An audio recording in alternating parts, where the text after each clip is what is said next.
So, ఇమ్మీడియేట్‌గా ఇప్పుడు ఒక theatrical film 'Bhaskar can handle' అనేది మీరు స్ట్రాంగ్‌గా ప్రూవ్ చేసుకోవడానికి ఇప్పుడు మీ చేతిలో ఉన్న script type of kind of scripts ఏంటి? Are yeah! Is anything in pipeline? అంటే ప్రెజెంట్‌గా ఫినిష్డ్ స్క్రిప్ట్సే నా దగ్గర ఒక 2 ఉన్నాయన్నమాట హ్మ్. బేసిక్‌గా. ఫినిష్ చేశాను. 'శివరపల్లి' కంటే ముందు ఫినిష్ చేసి ఉన్నానన్నమాట. సో, చేద్దాం నెక్స్ట్ ఫిల్ము అనే థాట్‌లో. They are ah, more of action డ్రామాసే ఓహ్! ఓకే. బేసిక్‌గా. సో, అంటే బేసిక్‌గా నేను ఇనిషియల్ నుంచి రాసుకుంటూ వచ్చిన కథలు చాలా బిగ్గర్ స్కేల్‌లో ఉంటాయి బేసిక్‌గా. మరి 'అపరిచితుడు' ఇది కదా! ఇన్‌స్పిరేషన్. చాలా పెద్ద బిగ్గర్ స్కేల్‌లో ఉంటాయి. ఆహ్, సో, మంచి కమర్షియల్ స్క్రిప్ట్సే నేనెక్కువ రాసింది. హ్మ్. ఆహ్, బిఫోర్ అంటే నేను ఈ సెన్సిబిలిటీస్‌ని ఫిగర్ ఔట్ జేసి నాలోన ఆహ్, బిల్డ్ చేసుకునే వరకు గూడా నేను రాసింది చాలా కమర్షియల్ సబ్జెక్ట్సే.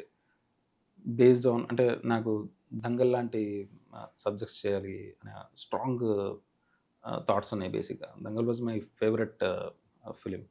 సో, నేను కంటిన్యూయస్‌గా 'ఆర్ఆర్ఆర్' చూస్తా ఉంటా. 'ట్రిపుల్ హ్మ్. ఆర్' చూస్తా ఉంటా.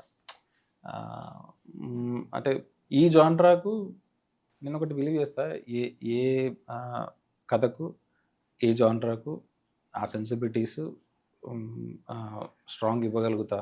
నేను కొంచెం మల్టీ జానరా ఫిల్మ్ మేకర్‌ని అనే ఒక చాలా కాన్ఫిడెన్స్ ఉంది బేసిక్‌గా. ఓకే. అది ఇప్పుడు నేను చెప్పడం గాదు గానీ, బట్ దీని తర్వాత ఇప్పుడు 'విలేజ్ బ్యాక్‌డ్రాప్‌లో' చేశాను. సో, నెక్స్ట్ ఫిలిమ్స్‌లో అవి ఎక్స్‌ప్లోర్ చేస్తూ వెళ్తున్నప్పుడు ఆహ్, వాటిల్లో నేను చేయగలిగే క్రాఫ్ట్ గాని ఎవ్రీథింగ్ ఆహ్, మైట్ ప్రూవ్ మీ యాస్ ఆహ్, సమ్ థియేట్రికల్ అన్నట్టు థియేట్రికల్‌గా గూడా హి కెన్ మేక్ అనేది I I just have to prove.